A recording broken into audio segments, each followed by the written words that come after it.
नमस्कार, स्वागत है भक्ति टेल्स में, जहां हम आपको लेकर चलते हैं भक्ति, ज्ञान और जीवन की सच्ची सीखों की ओर।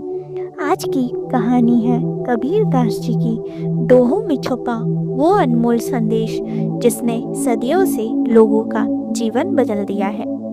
दोहा 1। बुरा जो देखन में चला, बुरा न मिलिया कोई, जो दिल खोजा अपना, मुझसे बुरा ना कोई। कहानी शुरू होती है। एक बार गांव में झगड़े बहुत बढ़ रहे थे। हर व्यक्ति दूसरे को बुरा कहने में लगा था। कबीर दास जी ने सबको बुलाया और कहा, आज मैं चाहता हूँ कि तुम सब गांव में सबसे बुरा इंसान खोज कर लाओ। सब लोग अलग अलग दिशाओं में निकल पड़े। किसी ने चोर को सबसे बुरा कहा, किसी ने लोभी को, किसी ने शराबी को। पर जब सब अपने अपने जवाब लेकर लौटे, कबीर दास जी मुस्कुराए और बोले, मैंने भी खोज की और मुझे सबसे बुरा इंसान मिला, मेरा अपना मन। सब हैरान हो गए। कबीर बोले, जब तक हम अपने दोष नहीं देखेंगे, दुनिया का कोई दोष खत्म नहीं होगा। इससे हमें ये सीख मिलती है कि सुधार की शुरुआत स्वयं से होती है, दूसरों से नहीं। दोहा 2। धीरे धीरे रे मना, धीरे सब कुछ होए, माली सींचे सो हरा, ऋतु आए फल होए। कहानी। एक युवक रोज कबीर जी के पास आता और कहता, गुरुजी, मेरा काम कब बनेगा, मेरी समस्या कब खत्म होगी, भगवान कब मेरी सुनेंगे। वो जल्दबाज, चिंतित और परेशान रहता। एक दिन कबीर दास जी उसे बगीचे में ले गए, एक छोटा पौधा दिखाया और बोले, इसे मैंने कई महीने पहले लगाया था, रोज पानी दिया, धूप दी, पर क्या यह अचानक पेड़ बन गया? युवक बोला, नहीं।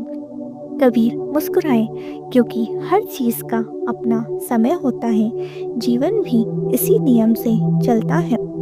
धैर्य रखोगे तो फल निश्चित मिलेगा, और अधैर्य रखोगे तो मेहनत भी बेकार जाएगी।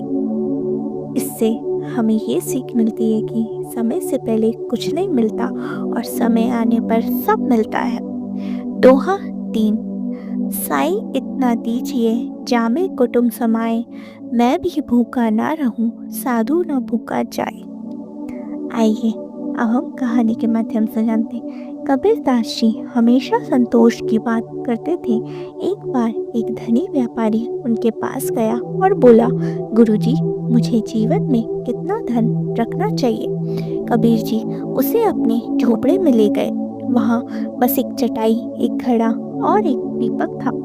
व्यापारी ने पूछा, गुरुजी, आप इतने कम में कैसे रहते हैं? कबीर बोले, क्योंकि जितना जरूरी है उतना ही काफी है। अधिक वस्तुएं मन में लालच पैदा करती हैं और लालच से दुख पैदा होता है। साई इतना ही दे कि परिवार चले और कोई भूखा भी ना जाए। यही जीवन की सबसे बड़ी समृद्धि है। इससे हमें ये सीख मिलती है कि जीवन में उतना ही रखें जितना ज़रूरी हो। कबीर दास जी के दोहे सिर्फ शब्द नहीं हैं, ये जीवन जीने की कला है। अगर इन्हें समझ लिया जाए तो मन शांत होता है, रिश्ते मधुर होते हैं और जीवन सरल हो जाता है। अगर आपको ये कहानी पसंद आई हो तो भक्ति टेल्स को सब्सक्राइब करें और अगली कहानी में फिर मिलेंगे एक नई भक्ति, एक नए ज्ञान के साथ।